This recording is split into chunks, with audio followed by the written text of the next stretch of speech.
इन पुराने गद्दों को मैंने कुछ ऐसा बना दिया। हम कर रहे थे सोफा मेकओवर। लास्ट पार्ट के अंदर मैंने आधी सिलाई कंप्लीट कर दी थी और इस पार्ट के अंदर हम सोफे के गद्दों का काम कंप्लीट कर लेंगे। तो चलिए स्टार्ट करते हैं फाइनल पार्ट। सबसे पहले जो कुशन का कपड़ा मैंने धोया हुआ था, मैंने उसकी कटाई की और उसको पीस सी दिया और जो एक्स्ट्रा पीसेस थे वो काट दिए। फिर इसके ऊपर मैंने निशान लगाए ताकि इसका नाप पूरा हो जाए और फिर सिलाई शुरू कर दी। इसकी सिलाई भी बिल्कुल उसी तरह की जिस तरह के छोटे कवर्स की थी। सिलाई कंप्लीट करने के बाद मैंने अच्छी तरह इसकी सफाई की। जो धागे वगैरह निकले हुए थे, ये जो पीसेस कोनों से ज्यादा निकले हुए थे, वो सब मैंने काट के बराबर कर दिए। वैसे तो ये काम ओवरलॉक से हो जाता है, लेकिन उन लोगों पे बड़ी जल्दी होती है तो वो सफाई से काम नहीं करते, तो इसलिए मैंने कहा इसको साफ करके ले जाऊं। खैर काफी लेट हो गया था, मगरिब आने वाली थी, तो इसलिए मैंने इसको जल्दी जल्दी साफ किया और फिर ले गया इसको ओवरलॉक वाले के पास। तो एक भाई ने इस पे ओवरलॉक करना स्टार्ट कर दिया और मैंने इसके लिए बटन ढूंढने शुरू कर दिए। मैं बटन ढूंढ रहा था तो दूसरे भाई ने काज शुरू कर दिए। तो मैंने जब देखा तो वो काज गलत कर रहा था। वो ऐसे कर रहा था जैसे नॉर्मल होता है, ऊपर वाली पट्टी में काज करना और नीचे बटन लगा के उसको बंद करना। लेकिन फिर मैंने उसको समझाया कि ये काज निचली वाली पट्टी पे करने हैं ताकि ऊपर वाले पे हम उल्टे बटन लगाएं और बटन वगैरह छुप जाएं, बाहर कुछ नजर ना आए। और वो काज भी उसने हॉरिजॉन्टल किए थे।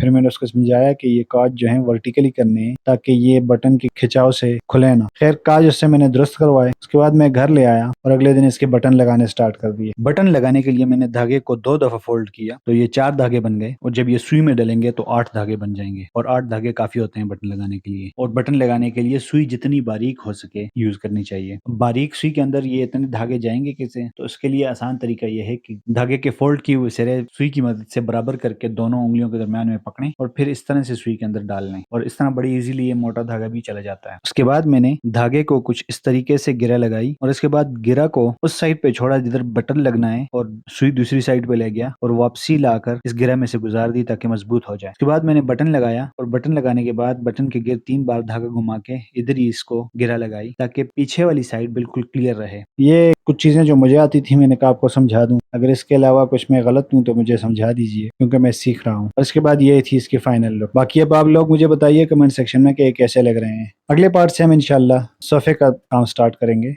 तो सोफे की सीरीज देखने के लिए हमारे साथ जुड़े रहिए।